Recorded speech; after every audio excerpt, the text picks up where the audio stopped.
Shalom saudara sekalian, punya purpose atau cita-cita untuk dicapai, untuk memperoleh keberhasilan, itu baik. Tetapi, jangan biarkan cita-cita mulia atau visi yang besar hanya tinggal sebagai angan-angan saja. Untuk mencapainya, Rasul Paulus dalam 1 Korintus pasal 9 ayat 24 mengingatkan jemaat di Korintus dan juga kita semua akan 3 hal yang diperlukan untuk mencapai purpose atau tujuan kita, yang bisa mengangkat kita, elevate kita di podium utama kemenangan seorang olahragawan. 3 hal itu adalah fokus, preparation atau persiapan, dan determination atau ketetapan hati. 4 bulan ke depan kita akan belajar tentang fokus, memusatkan seluruh sumber daya, perasaan, waktu yang kita miliki untuk melakukan hal-hal yang berkontribusi dalam pencapaian cita-cita atau tujuan kita. Dan jika kita belajar bersama-sama untuk fokus, Tuhan Roh Kudus akan membimbing kita. Mari kita belajar untuk mengesampingkan hal-hal yang tidak berkontribusi dalam pencapaian cita-cita kita. 4 bulan ke depan kita belajar sama-sama, sehingga kita semua akan berada di podium kemenangan seorang juara. Tuhan memberkati.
Tuhan yang mengenal setiap hati kami. dan tiada satupun yang tersembunyi bagimu, Tuhan.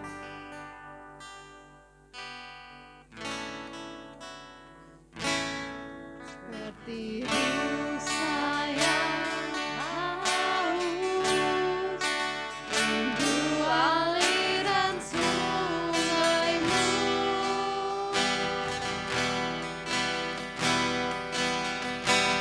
Hatiku tak tahan menunggu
Shalom gereja Tuhan, kita harus melakukan ibadah secara online kembali karena tren kenaikan kasus yang cukup tinggi terutama di kota kita Surabaya.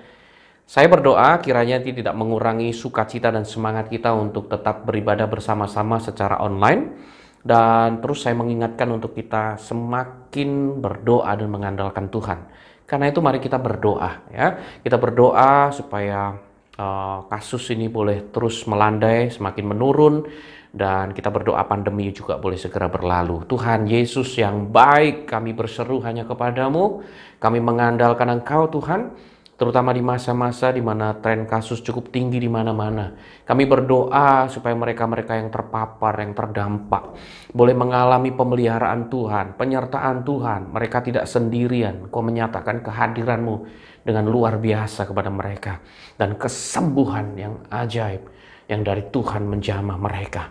Dan kami juga berdoa supaya dampak pandemi ini tidak terus semakin memperburuk keadaan, tapi kiranya ada banyak orang boleh menemukan pengharapan di dalam Engkau, dan Kau pakai anak-anak-Mu untuk menjadi terang bagi dunia yang gelap ini.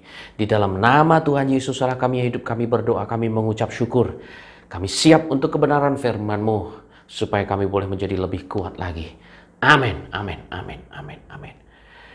Ya, saudaraku, seringkali kita tidak mencapai apa yang ditetapkan, apa yang menjadi target-target kita. Sebetulnya bukan karena kita ini tidak mampu atau kita tidak punya cukup fasilitas pendukung. Tapi tahukah Anda, sadarkah Anda bahwa kita seringkali tidak mencapai target karena kita distracted?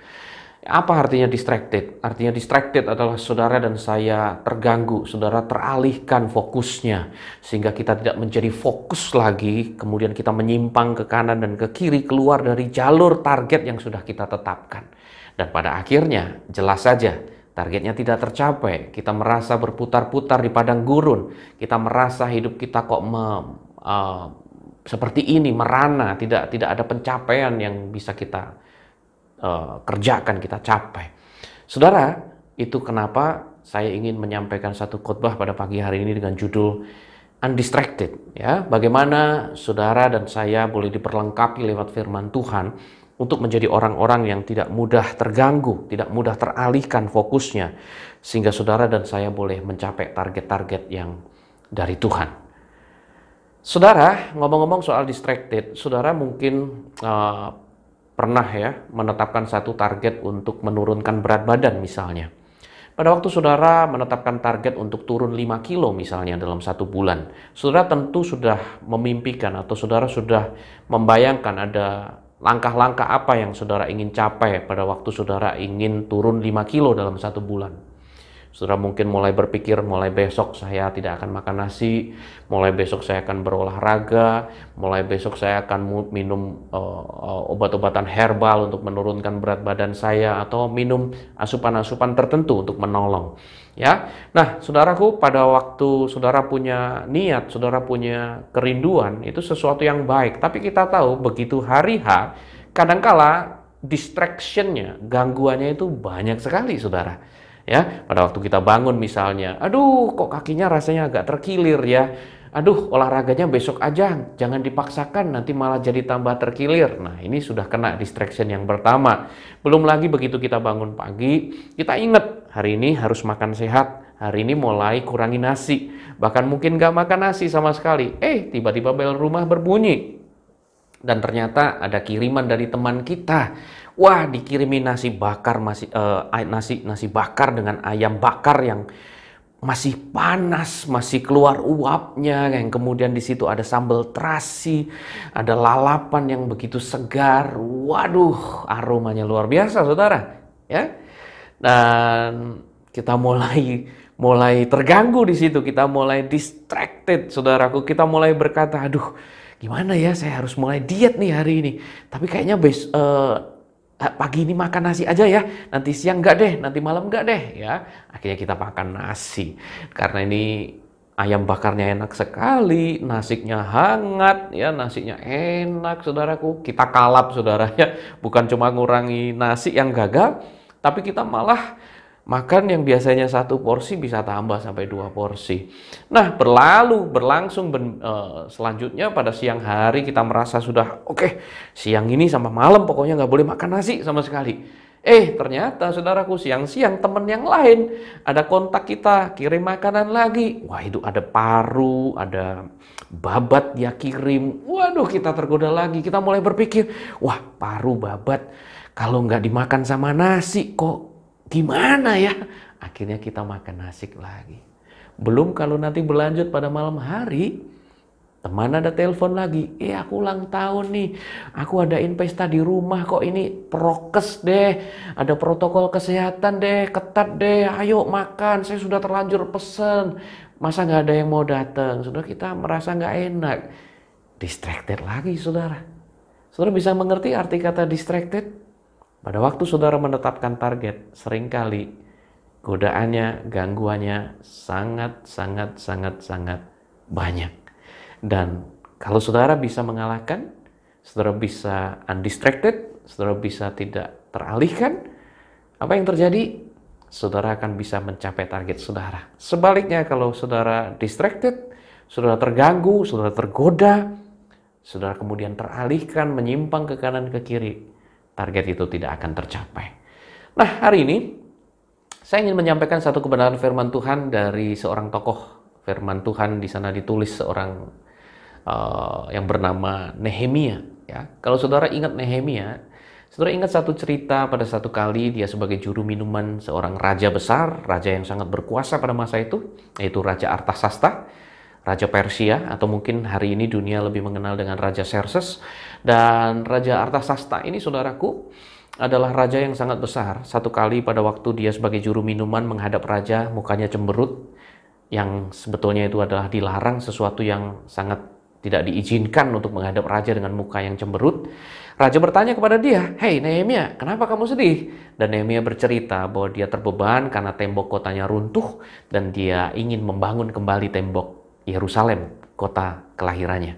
Dan kita tahu, singkat cerita, Artasasta menanyakan kepada Nehemia, "Terus kamu mau apa? Kamu mau saya bantu seperti apa?" Dan kita tahu oleh kemurahan Tuhan, Alkitab mencatat, Artasasta memberi restu untuk Nehemia kembali ke kota kelahirannya, ke Yerusalem, untuk membangun kembali. Dan bukan hanya itu, diberi surat untuk daerah-daerah jajahan dari Raja Persia itu bisa menolong si Nehemia untuk punya kebutuhan kayu, kebutuhan alat-alat, itu bisa dibantu dipenuhi semua. Luar biasa sekali. Saudara, ada targetnya, yaitu membangun kembali tembok Yerusalem. Ada fasilitasnya, tetapi kita tahu perjalanan faktanya tidak semudah yang dibayangkan. Karena pada waktu Nehemia mulai melangkah, ada golongan seperti Sanbalat, Tobia, dan teman-temannya mulai mengancam. Mereka tidak suka dengan proyek yang dirintis oleh Nehemia tersebut. Dan kita melihat di Nehemia pasal yang ke-6, ayat yang pertama, nanti saudara bisa baca sendiri ayat yang pertama sampai yang ke-12. Saya baca ayat 1 sampai ayat yang kedua. Di sana dikatakan seperti ini, "Ketika Sanbalat, Tobia, dan Geshem, orang Arab itu, dan musuh-musuh kami yang lain mendengar bahwa aku telah selesai membangun kembali tembok sehingga tidak ada lagi lubang, walaupun sampai waktu itu di pintu-pintu bergerbang belum kupasang pintunya." Jadi pekerjaan itu sudah hampir selesai, saudara. Maka Sanbalat dan Geshem mengutus orang kepadaku dengan pesan, "Mari kita mengadakan pertemuan bersama di Kefirim, di lembah Ono."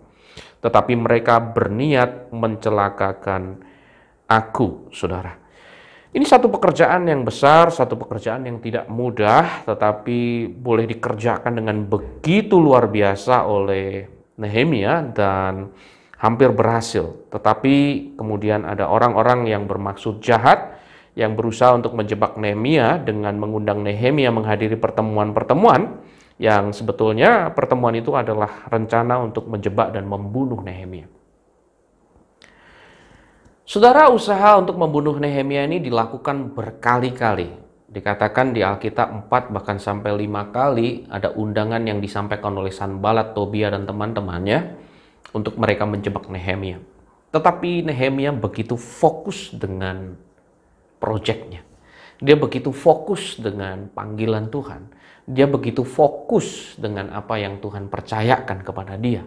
Sehingga dia mampu untuk menolak dan tidak menjadi distracted. Dengan kata lain, Nehemia undistracted. Dia tidak teralihkan, dia tidak terganggu dengan semua gangguan itu. Nah, nanti kita akan melihat bahwa gangguan itu tidak sekedar gangguan, karena ancaman-ancaman pembunuhan, teror dilakukan sedemikian dahsyat, saudara. Tetapi Nehemia berhasil menjadi orang yang undistracted, yang tidak terganggu, yang fokusnya tetap, ya, dan dia berhasil menyelesaikan tembok itu untuk kemuliaan nama Tuhan. Saudara, tentu Anda dan saya ingin menjadi seperti Nehemia. Kalau kita punya target dalam studi kita, dalam pekerjaan kita, dalam pelayanan kita, bahkan kita mau target-target itu bisa tercapai. Setuju? Katakan amin. Dan saya percaya kalau kita mau belajar sungguh-sungguh dari firman Tuhan hari ini dan menjadi pribadi-pribadi yang undistracted, yang tidak terganggu, tidak teralihkan seperti seorang Nehemia, saya percaya dan saya terus berdoa supaya semua target yang di dalam Tuhan, di dalam kebenaran firman-Nya itu boleh tercapai dan memuliakan Tuhan. Mari kita belajar sama-sama bagaimana kita menjadi undistracted. Apa hal-hal yang Tuhan ingatkan lewat firman Tuhan dari kitab Nehemia ini? Hal pertama yang perlu kita ingat pada waktu kita mau menjadi undistracted adalah kata responsibility atau tanggung jawab. Kita harus bisa melihat dan memahami seberapa besar tugas dan tanggung jawab yang saat ini sedang dipercayakan Tuhan kepada kita. Karena kalau kita tidak melihat bahwa apa yang kita kerjakan ini sesuatu yang penting dan besar, maka pada saat kita ditawari sesuatu yang lain yang kayaknya lebih menarik, lebih menjanjikan, maka kita akan mudah meninggalkan tanggung jawab kita. Kita akan lebih mudah untuk kemudian berpaling kepada pekerjaan yang lain, padahal pekerjaan yang lama belum selesai, belum tuntas. Di situ, saudara, arti kata responsibility atau tanggung jawab di sini. Kita lihat Nehemia pasal 6 ayat 3 berkata seperti ini. Lalu aku mengirim utusan kepada mereka dengan balasan, aku tengah melakukan suatu pekerjaan yang besar. Saudara, kenapa Nehemia bisa menolak? Kenapa Nehemia tidak distracted, tidak terganggu? Dia bisa tetap fokus. Kenapa dia bisa berkata, aku tidak bisa datang? Untuk apa pekerjaan ini terhenti oleh sebab aku meninggalkannya dan pergi kepada kamu? Kenapa dia bisa berkata seperti itu? Di sana dikatakan, aku tengah melakukan satu pekerjaan yang besar, saudara. Saudara tahu bahwa minimal sudah 4 kali Sanbalat, gubernur Samaria itu mengajak Nehemia ketemu. Tapi Nehemia selalu menolak. Kenapa? Karena dia sedang berkonsentrasi dalam proyek pembangunan tembok. Dan Nehemia berkata, pembangunan tembok ini sesuatu yang besar.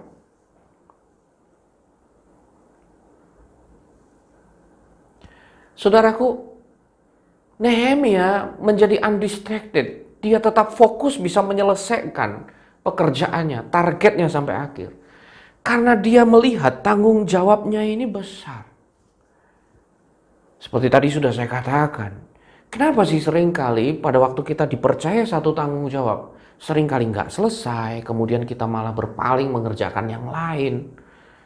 Kita diberi target nggak selesai, tapi kita malah bikin target yang lain.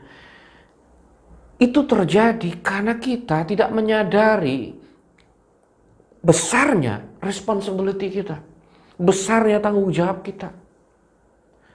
Pada saat kita mulai melihat bahwa apa yang kita kerjakan ini tidak penting, disitulah kita mulai meninggalkan itu. Saya beri satu contoh. Bapak Ibu Saudara, saudara tahu saya kuliah pada waktu itu mengambil jurusan sastra Inggris. Dan saya menyelesaikan semua mata kuliah saya dalam tempo yang cukup cepat. Yaitu dalam tempo 2 tahun 8 bulan. Saya menyelesaikan semua kuliah saya. 2 tahun 8 bulan saya sudah mulai skripsi, saudara. Sementara teman-teman saya banyak yang belum menyelesaikan, bahkan masih harus mengulang beberapa kelas mata kuliah. Semua orang satu angkatan itu jumlahnya 61 orang, mereka berkata bahwa Rizky akan jadi lulusan tercepat sastra Inggris angkatan itu. Tapi tahukah saudara, pada akhirnya saya menyelesaikan kuliah saya 5,5 tahun, hampir 6 tahun. Kenapa? Karena mulai saya tahun ketiga memulai skripsi, saya sudah masuk bab 1 dengan cepat, saya masuk bab 2 dengan cepat. Tiba-tiba ada satu peluang yang saya lihat. Ya, saudara perlu catat bahwa sejak saya kuliah dengan biaya beasiswa dan saya bekerja sebagai part-timer di gereja, nggak ada masalah. Tapi satu ketika saya itu melihat satu peluang bisnis yang kolaps yang bisa saya beli, dan saya berdoa, saya mencoba mengatur keuangan saya, menghitung tabungan saya, dan saya mencari tambahan dana, dapat saudaraku. Singkat cerita, saya bisa punya home industry di waktu saya masih kuliah semester tersebut. Dan apa yang terjadi Bapak Ibu Saudaraku, maka mulailah saya menjadi part-timer gereja dan saya membangun home industry tersebut. Berjalannya waktu, terjadilah apa yang diwanti-wanti, apa yang dipesankan dengan sangat oleh gembala saya pada masa itu. Gembala saya, mentor saya berkata, Rizky, be very careful. Jangan sampai kuliah kamu menjadi tersendat hanya gara-gara kamu menambah kesibukan kamu. Ya. Dan saya berkata, oh ya Bu, saya tahu, saya kan sudah membuktikan, saya selama ini kerja di gereja juga, kuliah saya baik-baik saja, bahkan saya bisa menyelesaikan semuanya dalam 2 tahun 6 bulan, 2 tahun 8 bulan. Dan betul saja pesan itu terjadi karena pada waktu kita menjalani ada begitu banyak distraction-nya. Dan saudara tahu pada waktu saya mulai membangun home industry itu bersama teman saya, dan kami bisa betul-betul membangun pasar kembali dan mendapatkan keuntungan yang cukup luar biasa bagi saya pada waktu itu. Saudara bisa bayangkan, saya masih kuliah, saya masih skripsi, saya punya penghasilan setara manajer pada masa itu. Dan di bulan-bulan tertentu bahkan saya bisa mendapat omset 2-3 kali dari gaji seorang manajer pada masa itu. Maka tidak heran saudara, saya bisa gonta-ganti handphone tiap bulan. Ya, saya tegaskan tiap bulan, sudah bukan tiap tahun. Saya ganti handphone tiap bulan. Sementara anak-anak yang lain masih pakai handphone poliponik, angkatan saya masih pakai handphone yang bunyi tatut itu saudara. Saya sudah pakai communicator, saya sudah pakai PDA gitu ya. Dan saya beli itu semua pakai uang saya. Nah, disitulah distraction-nya terjadi saudara. Saya melihat bahwa wah, ini menghasilkan. Kuliah saya ini apa hasilnya nanti gitu. Maka pada waktu saya mulai tidak melihat kuliah sebagai tanggung jawab yang penting, yang besar, maka saya menjadi distracted. Saya mulai tidak mengerjakan, skripsi saya berhenti di bab 2, tidak pernah maju-maju, ya. Setiap kali maju kemudian dikoreksi, saya kembali untuk memberikan revisi itu lama sekali gitu. Kenapa? Karena saya sibuk dengan pekerjaan. Karena hasilnya sangat besar buat saya pada masa itu. Dan saya bisa sekolahkan adik saya bisa kasih uang saku ke adik-adik saya. Saudara, saya merasa bahwa wah, kuliah ini menjadi tidak penting. Sampai pada satu titik Bapak Ibu Saudara, ada satu anak Tuhan yang punya masalah dengan studinya dan berhenti di satu titik. Dan pada waktu saya sebagai seorang district leader, seorang youth pastor bahkan pada waktu itu ya, saya mulai mengingatkan dia untuk bisa fokus, untuk dia bisa mengatur waktunya. Tiba-tiba Roh Kudus itu berbicara di hati saya. Saudara, firman Tuhan itu kan pedang bermata dua ya. Pada waktu kita bicara ke orang lain, sebenarnya firman itu juga untuk kita. Dan Tuhan menegur saya. What about you? Kamu bisa kasih tahu orang lain yang benar, tapi kamu tidak bisa kasih tahu dirimu sendiri. Ya. Dan itu terjadi beberapa kali, saudaraku. Entah kenapa, hari-hari itu, bulan-bulan itu, saya terus diperhadapkan dengan orang yang punya masalah dengan studinya. Dan saya sendiri bermasalah. Dan Tuhan menegur saya secara pribadi. Karena waktu itu saya sudah youth pastor ya, saudara. Dan gembala saya terus mengingatkan saya. Tapi selain gembala saya, tentu nggak ada orang yang berani negor saya kan. Dan Roh Kudus ternyata terus ingatkan saya. Roh Kudus mengasihi saya. Dia ingatkan saya terus. Dan dia temukan saya dengan orang-orang yang punya masalah yang sama dengan saya. Dan Tuhan bicara seperti ini. Aku mau pakai kamu untuk menolong banyak orang yang punya masalah seperti kamu. Dan kamu harus keluar dari sini. Kamu harus bisa mengatur ulang kembali fokus kamu. Dan saya mengambil keputusan untuk mulai fokus lagi mengerjakan skripsi saya. Saudara, tahukah Anda, skripsi yang tertunda hampir 2 tahun itu, saudara, saya bisa selesaikan bab 3, bab 4, bab 5, nggak nyampe 1 tahun. Ya, nggak nyampe, malah mungkin cuma 6 bulan saya bisa selesaikan. Saya kemudian selesai 6 bulan itu saya bilang gini, kenapa nggak dari dulu 6 bulan saya kejar selesai sebetulnya? Betul nggak, saudara? Tapi kenapa kok nggak selesai? Distracted. Kenapa distracted? Kenapa terganggu? Kenapa fokusnya teralihkan? Karena mulai melihat ini tidak penting. Saudara, kalau kita tidak bisa mengatur skala prioritas dengan benar dalam hidup kita, maka hal-hal yang penting dalam hidup kita akan menjadi tidak penting dan kita akan tinggalkan. Maka pada satu kali kelak yang tertinggal hanyalah sebuah penyesalan. Dan repotnya adalah nggak semua kesempatan itu datang 2 kali, betul nggak? Bahkan kesempatan yang kedua pun tidak pernah sama dengan kesempatan yang pertama. Saudaraku, maka dari itu ayo kita belajar untuk fokus, tidak teralihkan dengan menyadari bahwa hari ini kalau saya kuliah, ya saya harus maksimal dengan kuliah saya.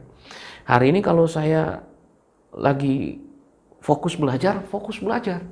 Kalau saya hari ini lagi fokus membangun pekerjaan A, ya fokus aja di situ. Jangan gampang kemudian orang tawarkan, mau nggak pekerjaan B? Hasilnya lebih gede loh, pindah gitu, ganti lagi.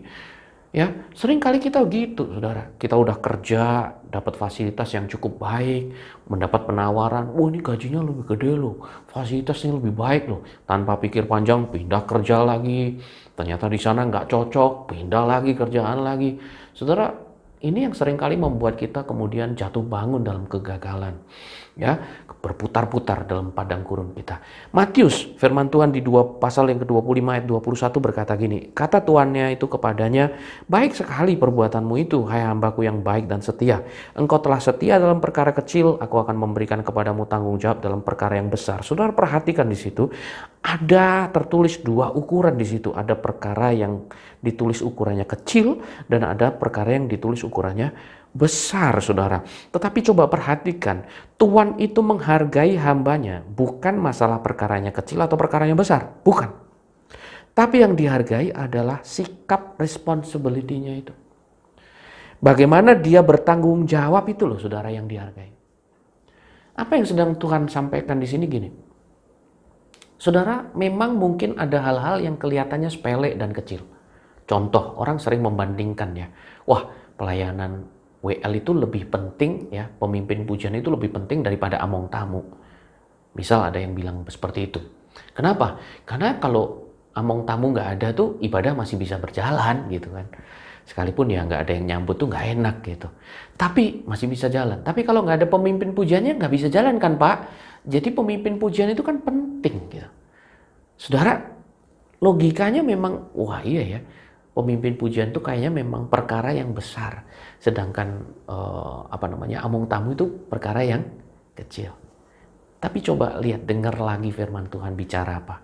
Bukan besar kecilnya yang Tuhan perhatikan, tapi bagaimana kita menjadi responsible, bertanggung jawab, melihat bahwa apa yang hari ini dipercayakan Tuhan ke kita itu besar. Harus saya selesaikan sampai akhir. Ini penting. Harus saya kejar, saya utamakan. Nah, coba atur skala prioritas saudara dengan benar mulai hari ini. Mana yang penting dan mana yang tidak penting. Ya, supaya saudara bisa menjadi berhasil seperti Nehemia. Nah, hal yang kedua yang Tuhan ingin pesankan kepada kita, ada satu kata lagi yang saudara perlu ingat untuk saudara bisa menjadi orang-orang yang undistracted, yang tidak terganggu, tidak mudah teralihkan fokusnya, adalah konsistensi. Atau konsistensi ya dalam bahasa Indonesianya. Sangat penting untuk kita itu menjadi konsisten, persisten ya. Karena apa? Karena musuh itu tidak kenal menyerah, saudara.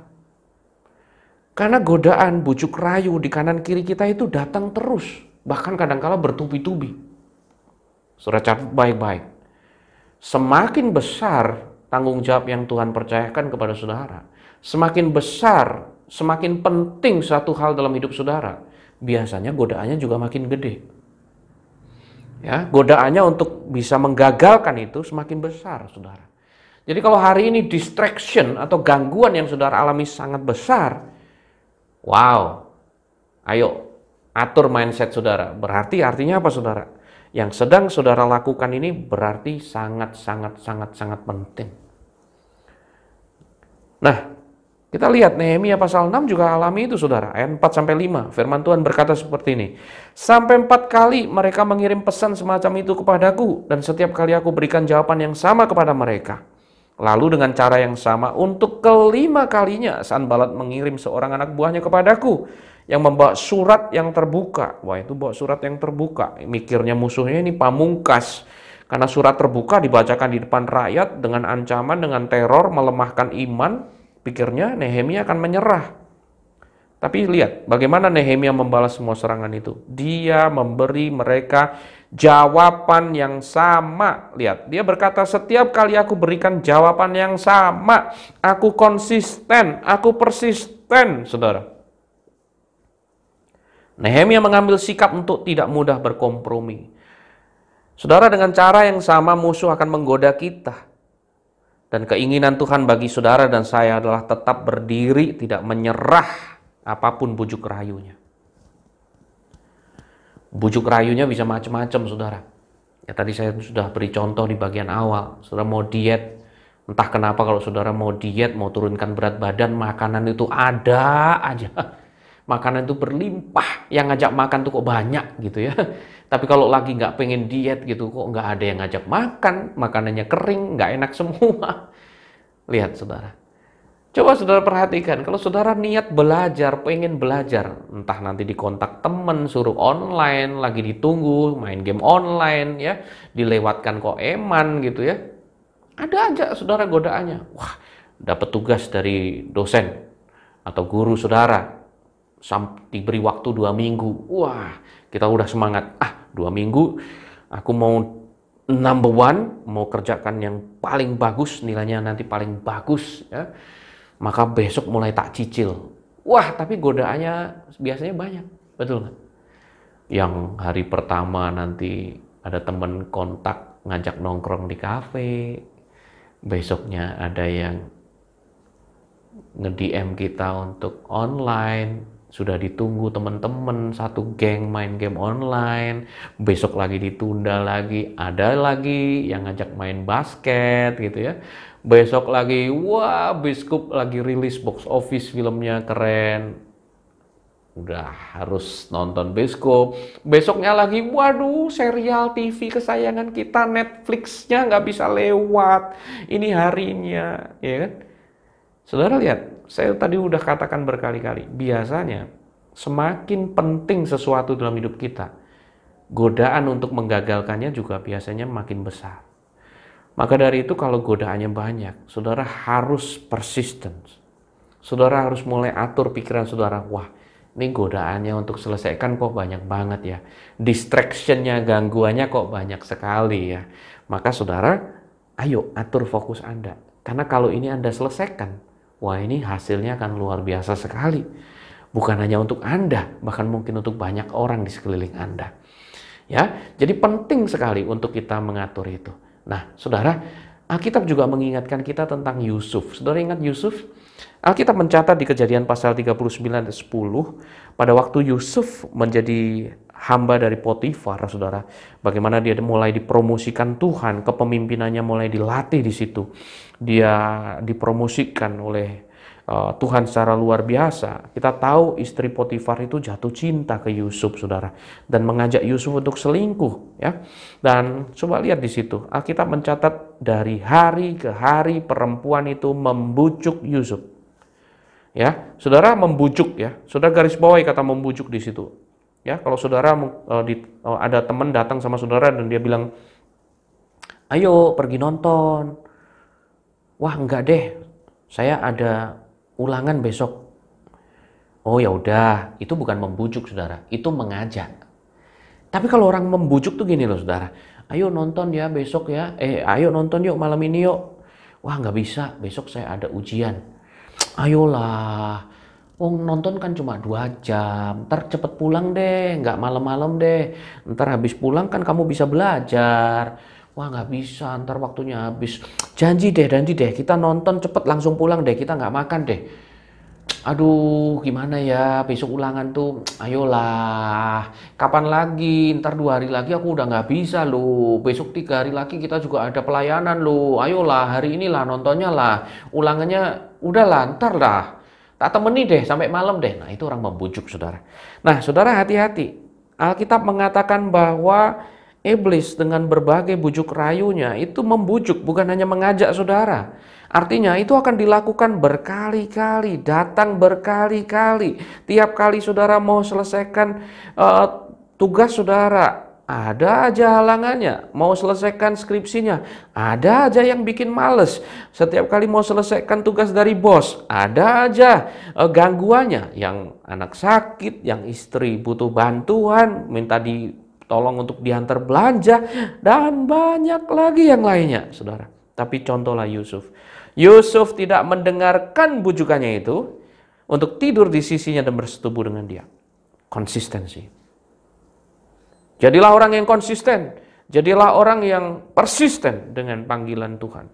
Jadilah orang yang konsisten dengan tanggung jawab yang Tuhan beri kepada saudara. Amsal 1 ayat 10 juga berkata, hai anakku, jikalau orang berdosa hendak membujuk engkau, saudara lagi dikatakan di situ, membujuk engkau, artinya itu dilakukan berkali-kali, dilakukan dengan menggoda, dilakukan dengan rayuan sedemikian rupa. Alkitab berkata, janganlah engkau menurut.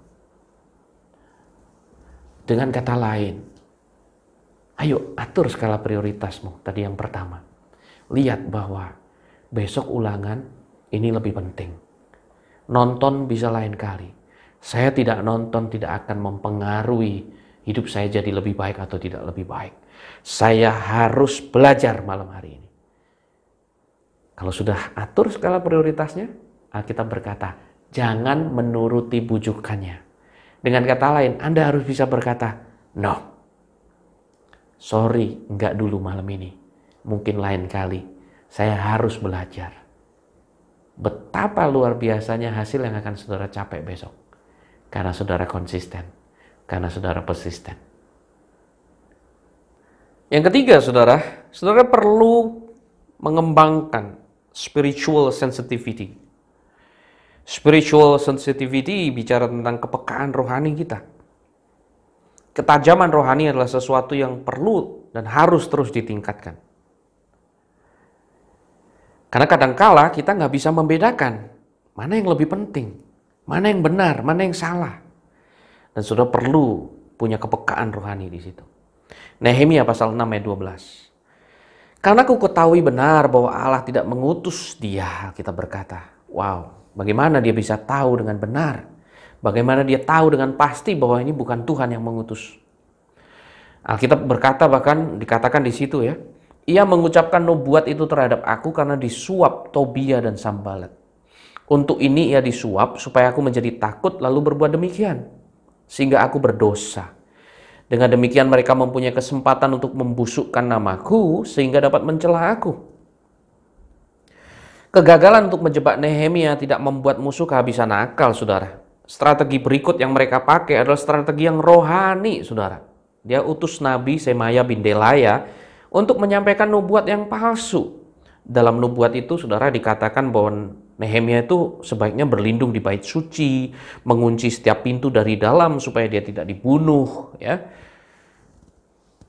Namun begitu Nehemia mendengarnya, Nehemia itu langsung tahu ini bukan Tuhan.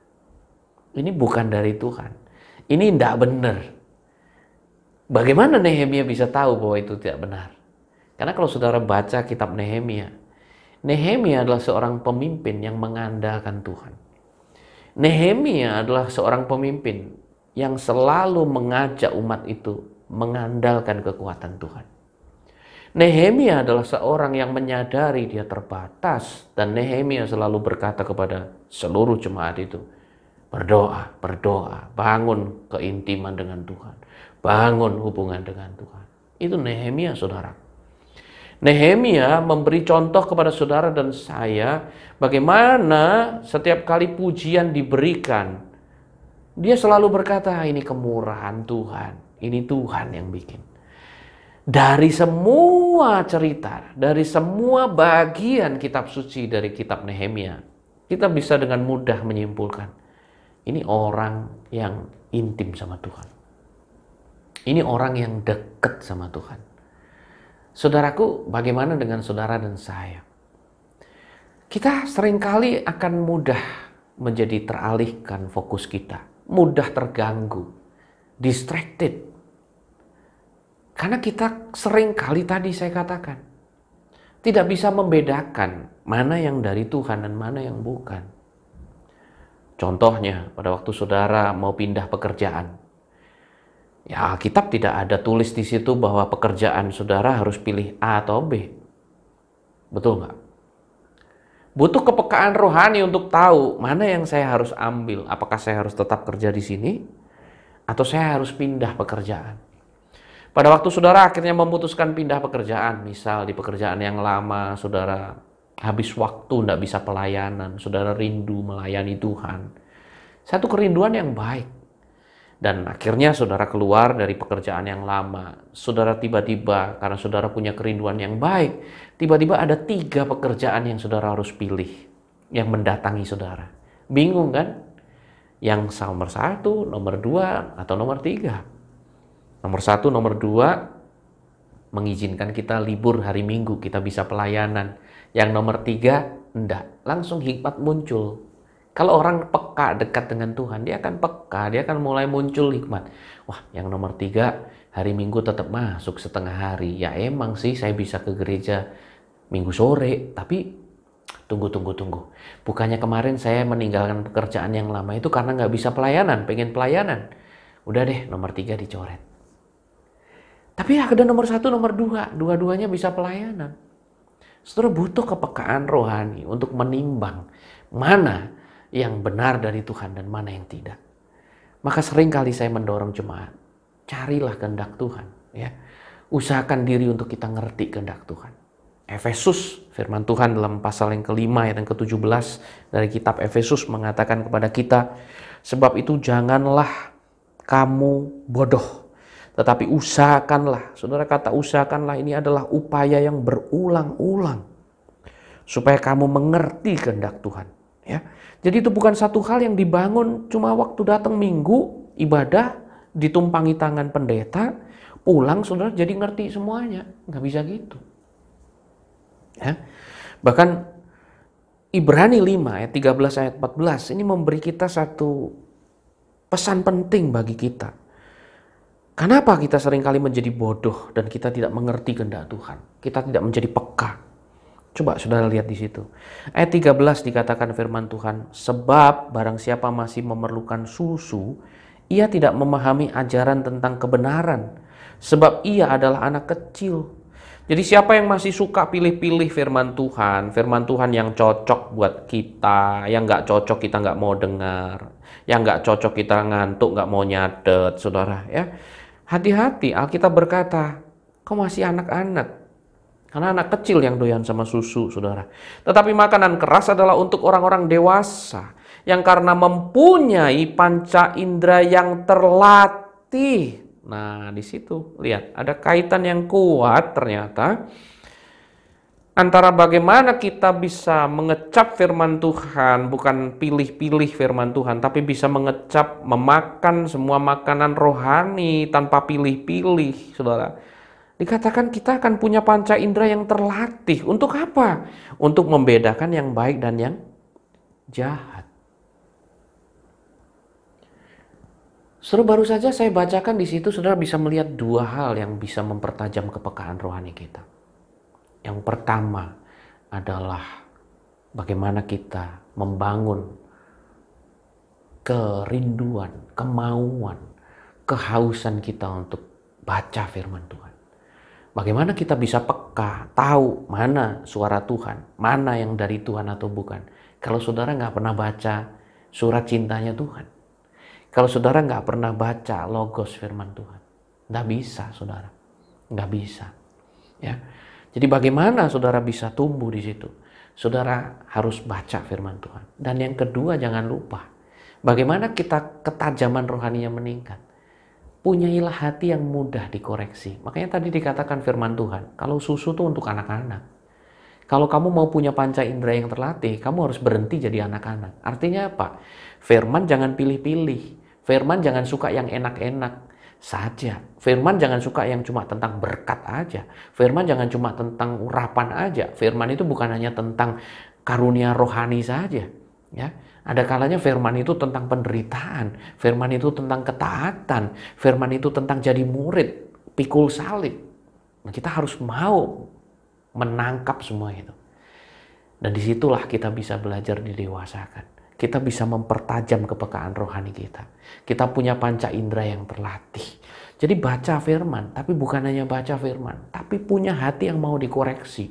Jangan pilih-pilih firman. Hanya firman-firman yang enak yang kita makan. Itu namanya anak-anak. Anak-anak panca inderanya tidak terlatih. Saudara, ini yang menjadi pesan firman Tuhan kita hari ini. Kalau kita panca indera kita terlatih, kita peka rohani, maka kita akan mudah membedakan mana yang gangguan dan mana yang seharusnya menjadi fokus kita. Ya, saudara, 3 hal yang Tuhan sudah ingatkan kepada kita hari ini. Ya, ada 3 kata yang mudah kita ingat: responsibility, konsistensi, dan yang terakhir adalah sensitivity. Saudara, mari ingat 3 hal ini supaya kita tidak menjadi orang-orang yang gampang distracted. Ya, terganggu, mudah meninggalkan tanggung jawab, mudah berpindah ke lain hati, mudah berpindah pekerjaan, mudah tidak lari dari tanggung jawab, mudah berlari kepada hal-hal yang baru, padahal yang lama belum diselesaikan. Saudaraku, kita tidak akan menjadi demikian kalau kita ingat bahwa, ini tanggung jawab yang saat ini besar. Dan itu bukan tentang perkara kecil, perkara besar, ya. Tapi tentang bagaimana kita selalu mengerjakan yang terbaik dengan penuh tanggung jawab setiap hal yang dipercayakan ke kita. Kalau kita dipercaya among tamu, kerjakan the best. Ya, kerjakan the best. Kalau saudara dipercaya kosek WC, kosek kamar mandi, bersihkan kamar mandi, do the best. Kalau saudara dipercayakan sebagai kameramen dalam online seperti ini, nggak kelihatan mungkin, do your best.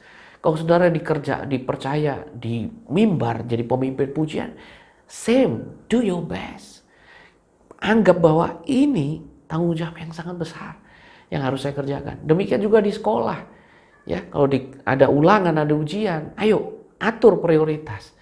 Jangan dolan dulu, jangan nongkrong dulu, ya. Selesaikan belajarnya dulu, baru nanti setelah selesai baru nongkrong, ya. Baru main, ya. Saudara, yang kedua, konsisten. Godaannya, bujuk rayunya ada aja nanti. Saudara mau diet, mau turunkan berat badan, godaan makanannya enak-enak datang terus tiap hari. Tapi kalau saudara bisa seperti Daud, seperti Yusuf, seperti Nehemia berkata, no, saya mau fokus menyelesaikan ini. Saya mau selesaikan target ini. Oh, saudara pasti capai target, turun 5 kilo dalam sebulan. Ya. Dan yang terakhir, jangan lupa saudaraku, sensitivity. Kita perlu dengar-dengaran terus sama Tuhan. Dan itu butuh hati yang terbuka untuk dikoreksi. Butuh kita mau disiplin baca firman tiap hari. Ya, kita berdoa saudara. Bapa di sorga, kami tahu ada banyak distraction, ada banyak gangguan yang membuat kami distracted, ya, membuat kami gagal meraih fokus target-target yang Tuhan sudah beri dalam hidup kami. Baik itu dalam studi kami, dalam pekerjaan kami, dalam pelayanan kami, rumah tangga kami. Oh, banyak sekali kadangkala distractionnya Tuhan. Tapi kami berdoa supaya kami boleh menjadi orang-orang yang undistracted. Orang-orang yang fokus, ya, menyelesaikan apa yang menjadi tanggung jawab kami. Hari ini kalau kami seorang suami dan istri, kami mau membangun kemesraan, biarlah kami fokus. Ada aja godaannya, ada aja masalahnya, ada tantangannya untuk kami menjadi tidak mesra, tidak punya waktu bersama. Tapi kami berdoa, kiranya Ada pasangan-pasangan yang dipulihkan Tuhan, yang menjadi fokus, yang menjadi undistracted, dan mencapai target mereka. Kami juga berdoa untuk orang tua anak yang hubungannya tidak baik, yang selalu mencoba setiap kali mau meluangkan waktu dengan anak, ada saja kerjaannya nggak selesai, harus lembur, pulang istri butuh bantuan, nggak bisa punya waktu lagi sama anak-anak, dan seterusnya. Tapi aku berdoa, kiranya firman Tuhan ini memperlengkapi mereka untuk bisa fokus, undistracted, dan bisa punya waktu untuk anak-anak. Kami juga berdoa untuk mereka yang punya masalah dengan studi mereka, suka menunda pekerjaannya juga. Kami berdoa kiranya firman Tuhan hari ini menolong mereka untuk menyadari mana yang penting, mana yang benar, mana yang sesuai dengan kehendak Tuhan, dan bagaimana kami harus menjadi disiplin menolak setiap bujuk rayu yang disampaikan oleh iblis lewat orang-orang di kanan kiri kami, lewat lingkungan kami. Tolong kami Tuhan, tolong kami Roh Kudus, supaya kami boleh undistracted dan kami boleh mencapai target-target yang terbaik yang Tuhan mau. Terima kasih untuk kasih setiamu. Dalam nama Yesus kami berdoa mengucap syukur. Tuhan memberkati umat-Mu. Amin.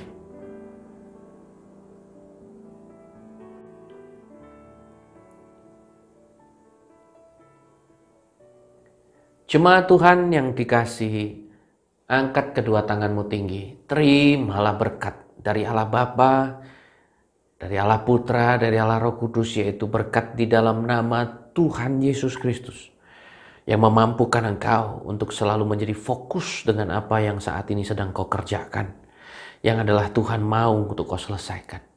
Dan kau akan mencapai hal-hal besar di dalam hidupmu, karena engkau dimampukan Tuhan, diperlengkapi oleh firman Tuhan, untuk bisa menjadi undistracted, tidak terganggu lagi, sehingga berkat Tuhan itu luar biasa tercurah atas hidupmu. Dan kau akan semakin bersinar, sehingga dunia yang gelap ini melihat pengharapan di dalam Yesus Kristus lewat kehidupanmu. Di dalam nama Yesus Kristus Tuhan memberkati kita semuanya. Amin.